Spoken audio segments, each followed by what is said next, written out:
Whether you're in North or South Carolina or anywhere else in the world, enter the Cat Cave with Ryan Frick and Michael Davis to listen to your favorite Carolina Panthers podcast as a part of the Keep Pounding Podcast Network, powered by the Fans First Sports Network, where you can hear other Panthers podcasts such as the Believe in Panthers podcast, as well as Embrace Debate.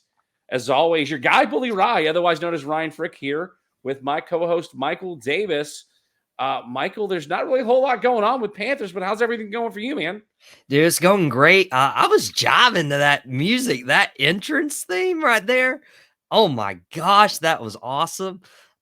Super excited to be back inside the Cat Cave on the Keep Pounding Podcast Network. You and I got a lot of stuff going on Wednesday, so we'll talk some wrestling a little later on our shows, and now it's Panthers time, baby. Yeah, listen, we asked Dez for like a certain. This is gonna kind of peek in behind the curtain. We asked our producer Dez about a new or a different theme, and this is kind of what he had for us. I'm kind of digging it. I wanted to change it. Like it's a nice little I want to keep it. Yeah, I think we should keep it. Something the Carolina Panthers are keeping is their tradition of having training camp at Wofford College here close to where I live now in Spartanburg, South Carolina, starting next week. Michael, obviously the attention is going to be on Bryce Young. But from your perspective, who should we be keeping our eyes on coming out of training camp starting next week? So usually if you've watched the Cat Cave with myself, Michael Davis, and Ryan Frick, usually you'll hear Ryan, hyping up his South Carolina Gamecocks, his homerism. And so I wanted to take a page out of your book today, and I wanted to mention somebody that is not being talked about. Even though he went to school for 4 years inside the North Carolina state, we are talking about not a former Wolfpack. We're talking about a former Mountaineer. Yes, it's my time to be a homer. I'm talking about Cameron Peoples, the running back. Now, the reason I say Cameron Peoples is you look at the running back room right now. We've talked about, could they sign Dalvin Cook? Could they sign Ezekiel Elliott? They're obviously not signing star receiver DeAndre Hopkins anymore. But they just have Miles Sanders, who is a number one in this offense. You have Chuba Hubbard, but none of those guys really handle like the short yardage carries. Raheem Blackshear is a returner. Spencer Brown might not make the team. And then you have Cameron Peoples. If they do not make a move for Dalvin Cook or Ezekiel Elliott, that means they feel like they have the answer in-house. And if Cameron Peoples shows up to training camp, he stays healthy, and he proves he can hang in the NFL, he has the body for it, then he might slide in as, somebody who can get time throughout this season, just being a short yardage back. At least the Gamecocks that I mentioned that play for the Carolina Panthers have some starting experience, have some. This is training camp. Yeah, this is where you get people to emerge. I don't know. This is Cameron's time. Yeah, it's sure. I mean, more power to you if he makes the roster. And my Cameron personal opinion, Peoples, Cameron Grimes, we got it, man. So you taking Cameron Peoples to the moon? Is that what you're saying? To the moon, baby, and to the 53-man roster. Well, that's some high praise, thinking that he's going to make the 53-man roster. Listen, again, the obvious name is Bryce Young. I am looking in is it Terrace Marshall, the wide receiver that we've talked about on the show a few times? He's the guy that I'm looking for in training camp. We've talked about the 15. It seems like they continue to get more wide receivers in that wide receiver room. And Terrace Marshall is entering year 3, year 4. I believe it's year 3 with the Carolina Panthers. They drafted him, I believe, first or second round just a couple of years ago. So when you're looking at guys that need to step up before they get shipped out, he's obviously the number one guy.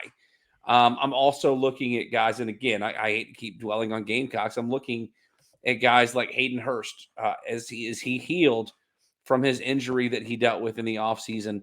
I'm looking at Cam Smith, another the star, what could be a star defensive back that we've talked about, dealt with injuries his entire career. I want to see if he can stay healthy through the duration of training camp. So a lot of stuff going on, a lot of stuff to pay attention to going into training camp. Now, question, because I do want to mention, you did mention DeAndre Hopkins. He is now signed with the Tennessee Titans, where wide receivers go to die. Names like Julio Jones, Randy Moss. There's another guy that's coming to mind. Andre Johnson. That's it, Andre Johnson. I do want to ask if there's one question I want to pose, but before I get there, they were supposed to be doing a training facility outside of Rock Hill, in South Carolina. That was sort of the South Carolina. It was supposed to be the South Carolina headquarters for the Carolina Panthers. Do you think there's ever going to be a time where the Panthers don't do a training camp in Wofford and maybe they sort of do a tour of the upstate or of South Carolina in general and hold training camp in different places around the state to sort of reach out and appeal to the South Carolinians as this is your team too? Well, before I answer that, how long have they been doing this at Wofford? If I'm not mistaken, they've been doing it since. You of course you had to put me on the spot. I want to say they've been doing it since the inception of the program of the franchise. Now they did play their first year at Clemson, Mm-hmm. which is the opposite. If you don't know the geography of South Carolina, you've got Spartanburg over here. Anderson or Clemson is the complete opposite direction. Like it's, believe it or not, like a 2-hour drive depending on traffic. So I want to say since then they've been doing it at Wofford, but So yeah, it's been going on for a while. the reason I say that is it is a great marketing strategy if you're trying to get the Carolinas invested and make South Carolina feel like they have an NFL team to travel around, go to Wofford, go to go to all these places, go to South Carolina where your Gamecocks are, and have those training camps there. But then you get the traditional mindset of this is where it's always been held. You have people getting season tickets every year. You have people attending this training camp every year. I don't know if it does better for the organization or if it rocks the boat with these traditionalists who have been going to Wofford for the training camp and they start turning on their own franchise. So listen, it's Carolina's it's in a different situation than anybody else in the league. Tampa, you're going to have the same people going to watch Tampa. It's not like, first of all, Tampa's not the only team in Florida. I mean, you got the Dolphins. Then you think the Falcons, like obviously that's in Atlanta, so there's your Georgia team. You've got the Titans in Tennessee. Like it seems like, and then New England, obviously all of New England's encompassed with the Patriots. So I think the Panthers are in a unique situation where obviously they try to invest and they try to move some of their office facilities and whatnot into the state of South Carolina. And so I feel like, yes, from a traditionalist standpoint, it would make sense to keep it at Wofford every year. But to your point, why not alternate years? Like do 1 year at Wofford, do 1 year at South Carolina, go back to Wofford, do a year at Clemson, go back to Wofford, do one at college or at the Citadel down in Charleston. I mean, go to Coastal Carolina and go to the beach and do training camp. There's plenty of places. Why are you making that face about? If you're watching on our YouTube channel over on Tobacco Road Sports Radio, Michael's making a face. What about Coastal Carolina rubbed you the wrong way when I mentioned them? Yeah. Coastal and App are bitter rivals. I went to App State real nears. It's weird because I just visited basically a second family to mine, down at Pawleys Island, and everywhere there's Coastal Carolina. It just that's the worst part of it. It just makes me sick. But no, it could be, a nice medium of okay, Wofford is the home and it gets it every other year. We're not completely ditching it. But you still got to figure out a different way to market to all these teams especially more than just like once a year or once every 4 years. I mean, I think it would be a huge opportunity for, obviously Clemson, South Carolina maybe don't necessarily need the recognition. But if you have training camp at the Citadel down in Charleston, over in Myrtle Beach at Coastal, or Conway over at Coastal Carolina, we're already doing it at Wofford. Maybe instead of Wofford, do one at Furman one year. Furman's right down the road from Wofford here in Greenville. So, I think there's places to do it. And I again, to sort of buck tradition, I would love to see maybe sort of a Carolina Panthers training camp tour where they alternate from year to year and go different places, again, to appeal to a wider fan base than that of just the upstate in South Carolina and obviously the Charlotte and all of North Carolina for that matter. Before we move on, Michael, I did want to pose one more question. To beat the dead horse, DeAndre Hopkins no longer on the table to be signed by the Carolina Panthers. You already mentioned both Dalvin Cook and Ezekiel Elliott are unsigned. I don't see anybody signing Ezekiel Elliott prior to the season starting, but Dalvin Cook is not past his prime as of yet. And again, I'm going to throw out a homer name. Jadeveon Clowney remains unsigned, and I think he's still got some stuff left in the tank. Going into fall camp, do you think the Panthers need to go out and sign anybody else, if for nothing more, just depth, to get some of these guys ready for the regular season or even preseason for that matter? And again, we've mentioned this on the show before, and it's not just, I hate on social media where people are like, oh, this guy, and I know his name, let's just go sign him. Like, oh my gosh, like that's a top 10 talent. I know his name. He won like defensive rookie of the year his first year, and he hasn't done anything since in 7 years. But oh my gosh, I saw him on social media. You don't want to get guys just for that reason. If you look at this Panthers team, if you look at how this team is structured, they have a lot of rookies. They're really young, and those key position groups, we mentioned running back, we mentioned receiver a little bit. We obviously have Adam Thielen there as a veteran. Defensively, you need veterans on your team to influence these young guys, help train them up, so you're actually developing who you've invested draft picks and your future capital in. Like, to draw comparisons to the NBA, like the Miami Heat, for example. Okay. Kevin Love got acquired by the Heat, midway through the year. Well, why did they do that? Because a lot of these guys are undrafted and never tasted success. It's not that you're expecting Kevin Love to drop 20 and 15 each game, but no, he's there to mentor the young guys. And I felt like Dalvin Cook could come in and mentor. I feel like Ezekiel Elliott can come in, mentor. They also feel like a role in terms of Ezekiel Elliott's a good team player. He's a good locker room guy. That's what he proved in Dallas. And they fill a role. DeAndre Hopkins, in that regard, he's a top 10 receiver still. Unquestionable. What's funny is that there was a stat that was put on social media that until DeAndre Hopkins had been signed, the player on the roster with the most touchdown receptions was actually Mike Vrabel on that team. No, I mean, listen. But I will say, this is a Titans podcast, but I was talking to my buddy Shannon. We were on the road a couple days ago. I was like, this was right before the D-Hop, signing became official, and we're like, this is Jaguars division to lose. Houston's got nothing. Like, Indy's got nothing. They both have rookie quarterbacks. Tennessee's the only one, but they don't have anybody for Tannehill to throw to, so they're going to stack the box. Now you got D-Hop. That gives the Titans a legitimate chance at competing for the division title. We can agree to disagree there. I do want to mention I want to mention to your point that the Panthers they don't just need to fill bodies, they need veteran leadership.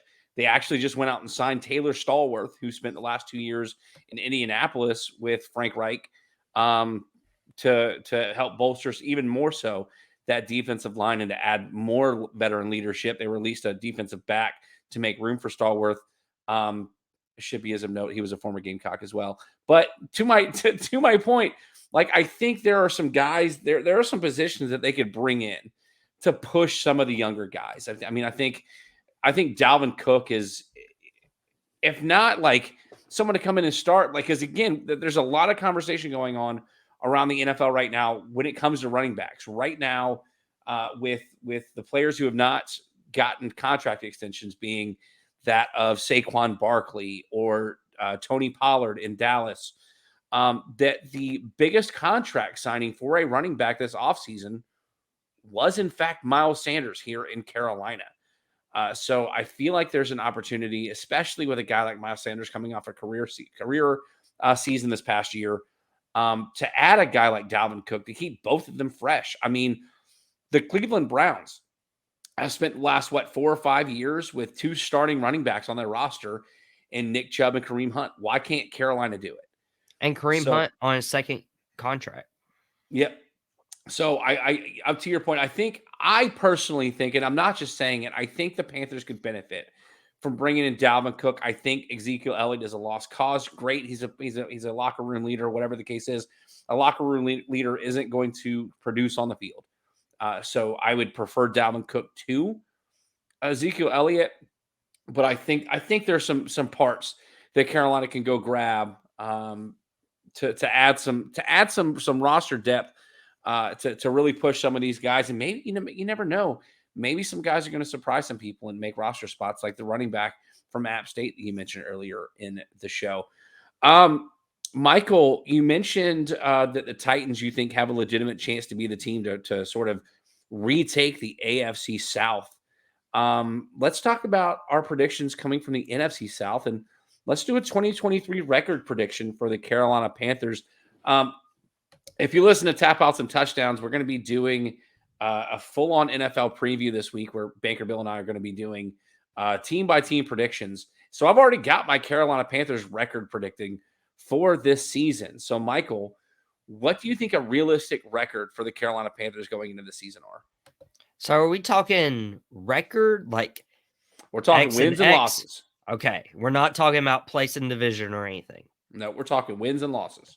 Okay. If we're going through, we got week 1 with the Atlanta Falcons. Let's see if we can you've got the Falcons, then the Saints and the Seahawks and the Vikings to finish out the first 4 weeks of the season. I'm looking, I've got New Orleans predicted. I've got Tampa Bay predicted. Yeah, it's to me it's a two-headed race in the NFC South, but if you want to do the math real quick, I'll tell you right now, I've got the Panthers going 11-6 this year. I've got them starting off 3-1 through the first 4 weeks with a loss coming at Seattle. I think they're going to hit a snag right before the bye week with really big games, both on the road at Detroit and at the Miami Dolphins. People are so quick to forget that the Dolphins last season, prior to the injury to Tua Tagovailoa, not the Kansas City Chiefs, not the Buffalo Bills, the Miami Dolphins were the last undefeated team in the AFC. So I think the Panthers are going to struggle with them as well before they get into their bye week. But they get a pretty easy road coming off the bye with games hosting Houston, Indianapolis, and then traveling to Chicago before they run into your Dallas Cowboys that I've given them the loss there at home to the Cowboys. Before finishing out the season with games, 2 games against Tampa Bay, 2 more divisional games at New Orleans hosting Atlanta, and then they get to go to Tennessee that you just mentioned, and they get to host the Green Bay Packers, as well as travel to Jacksonville in week 17. I've got them again going 11-6. I'll give you sort of a spoiler on where that winds up, but Michael, does that sound kind of I don't know. Does that sound like something that kind of fits your narrative? Yeah. Let's go through it, shall we? We're looking on the Panthers.com itself. And so week 1, I think a lot of people are doubting Atlanta. I think As they should be. I think it's Atlanta, not New Orleans, that Carolina should be scared of. Oh, Michael, we almost got through an episode of this show without you frustrating me. No, Why in the world would you think the Falcons are the team to be worried about over the Saints? Okay, Saints, Derek Carr couldn't do it with Devontae Adams and Josh Jacobs, who were healthy. So you really think he's going to be able to do it with Alvin Kamara and Michael Thomas? Michael Thomas hasn't been around for 4 years, it feels like. Atlanta? Okay, Who do the Atlanta. Falcons have? Okay, Atlanta, really young running back in Bijan Robinson. Okay, he might be overrated. He might be undervalued. Okay, but we usually see the best year out of rookie running backs, especially first rounders. Okay, you have Desmond Ritter, who if they commit to, okay, and He's then garbage, you have dude. Drake London, you have Kyle Pitts. That way, like having this full training camp, having this full offseason, knowing Desmond Ritter's your guy, I feel like this Atlanta game is a trap game. And I feel the Panthers start out 0-1, but they bounce back and beat the Saints. Now they are 1-1. So listen, I know we want to go through the schedule here, but like, you mean to tell me that you think Desmond Ritter has a better shot to knock off the Panthers than Derek Carr? yes. I want to drink what you're drinking, man. Like where are you buying your liquor from? Yeah, like, I got some Gator Light right here to stay hydrated. I'm just saying, like, how we're gonna have to talk about this on another show. Let's finish going through the schedule. We need more than 30 minutes sometimes. Yeah. Seattle, okay. Seattle, very tough place to play. Rookie quarterback. I think that's an L. Yep. Go 1-2. Okay. Minnesota. I think Minnesota is one of those teams, Minnesota and the Giants. They won a lot of close games last year, games they shouldn't have won. And so usually after that, the next year, they, go the opposite way. So I think Carolina beats Minnesota, goes 2-2. Detroit's tough. Detroit's really tough. It's in Detroit. I'm okay. Sorry. Don't get us canceled. Don't get us canceled. Not like I have a Cowboys Des Bryant thing behind me, but Detroit, that's where they go 2-3. Okay. Now, here's where it gets interesting. Okay. Just lost Detroit. They're 2-3. Miami, I think this is a toss-up. It's in Miami in October. I think it's a toss-up, but I'm giving the edge to Carolina to get momentum going in to the bye week. Okay? So they're 3-3. Yeah, we got the same record, just with different teams, the wins and losses. That's fine. Yeah. Just the exact opposite, right? Yeah. And here's where it starts. Yeah. Week 7 by Houston. I think Bryce Young has much more talent surrounding him than CJ Stroud. That's a win. Agreed. Indianapolis. Yep. Okay, you just beat the number 2 pick. Now go beat the number 4 pick. Again, more talent surrounded by Carolina. That's a win. So now we're at 5-3. We're getting momentum. Chicago. I really think Chicago, Justin Fields is pretty overrated. I think Justin Fields is overrated. You're redeeming yourself. He's a good running back. He's the next Lamar Jackson. So okay, so we're at 4-3, 5-3. Chicago 6-3. Okay. The only thing that worries me is this is a November game at night. That's the only thing that concerns me. Dallas. Everybody knows where I lean with Dallas. Okay. Carolina's not beating Dallas. I'm sorry. Yeah. Well, listen, I kicked out of North Carolina. Too. I gave him the L to Dallas too. That's fine. I get it. Yeah. They got to Dallas, but after that 3-game win streak, they finally dropped one for the first time in over a month. So that is 6-4. That sounds 6-4. Right. 6-4. Tennessee, okay, now they got D-Hop, they got Derrick Henry, okay, but they should have momentum enough to where they beat Tennessee and go 7-4 right there. Okay, now they're looking good. Yep. Tampa Bay, there ain't no way they lose in Tampa Bay. Garbage. Yep. Garbage. 8-4.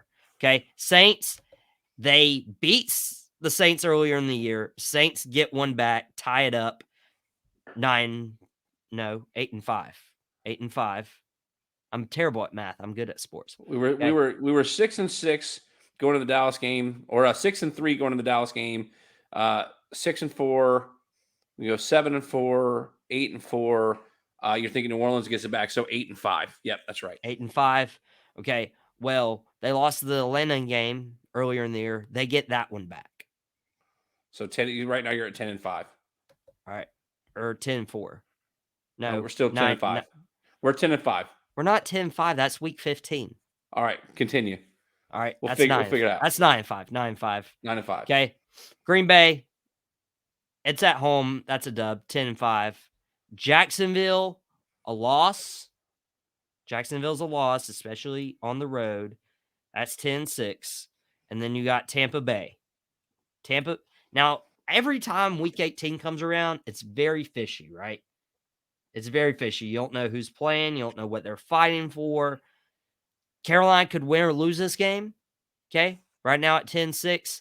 I think if everybody plays and they're still fighting for something, they can win this game.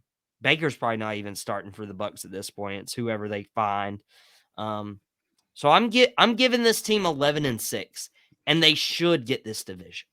Yep. Listen, we're both there. Like we both got them sitting at 11-6, just different wins and losses.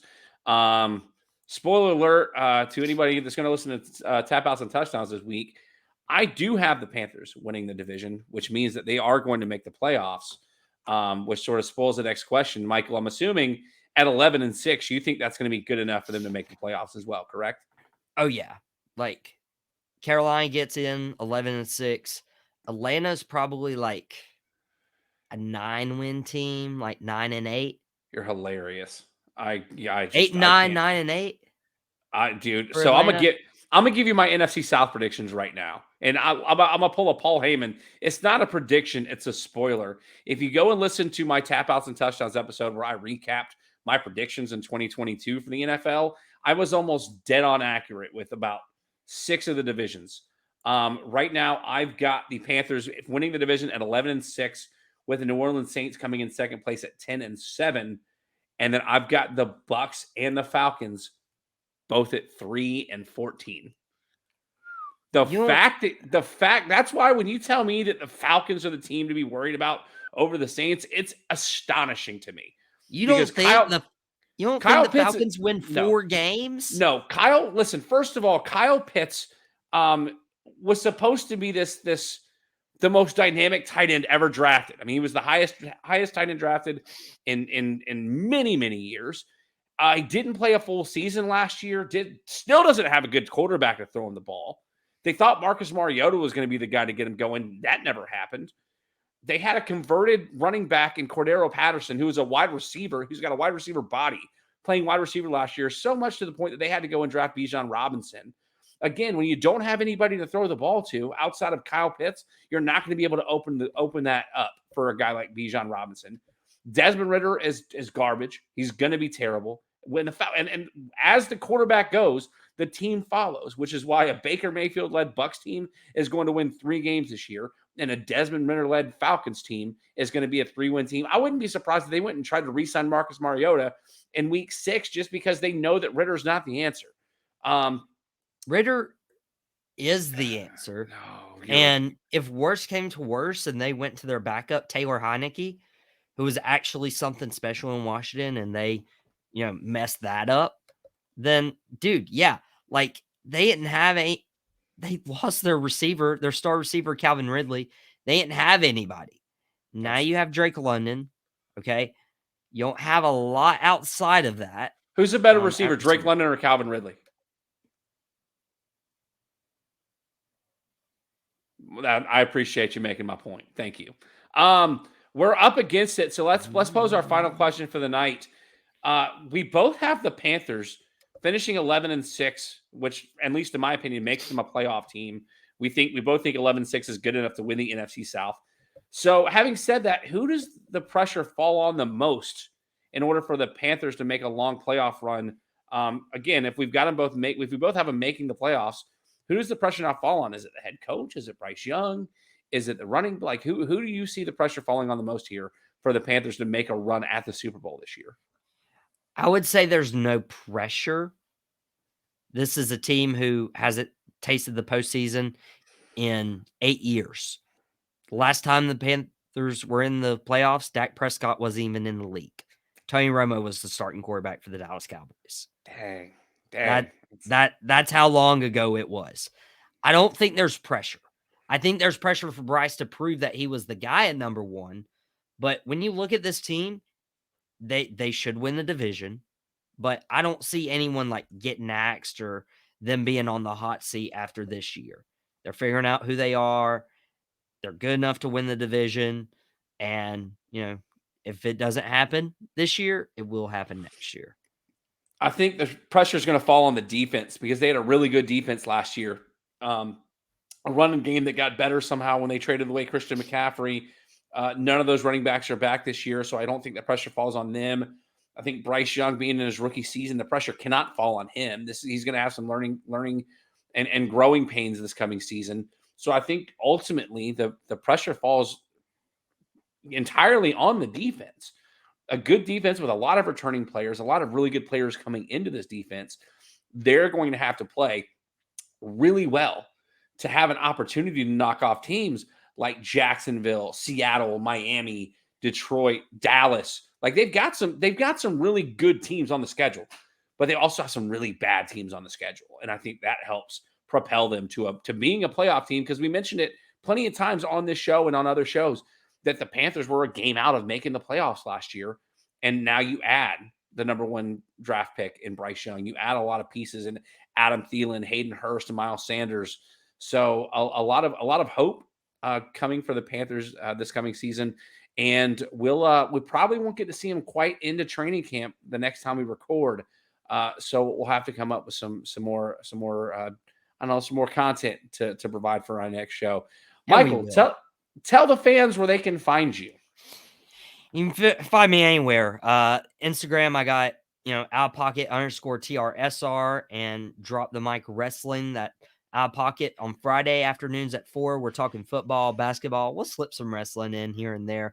And then Drop the Mic Wrestling, fully dedicated to a wrestling podcast where you'll find Ryan Frick on this Wednesday afternoon. All my stuff's on Tobacco Road Sports Radio's YouTube channel. So go subscribe. Don't miss out on my and Ryan's episode with Drop the Mic this week. Also, having Shannon on as well.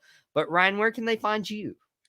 They can find me on social media, facebook.com/tapouts and touchdowns. Again, Tapouts and Touchdown is available weekly on the Tobacco Road Sports Radio Network. 2 days a week. We've got wrestling shows that normally drop on Wednesdays and football shows that drop Thursday or Fridays. But you can find us on facebook.com/tapouts and touchdowns and on Twitter @tapouts and TDs. You can search for Tapouts and Touchdowns on YouTube to find that as well. But make sure you go and follow the Tobacco Road Sports Radio YouTube channel, where you can see this show and more on that platform as well.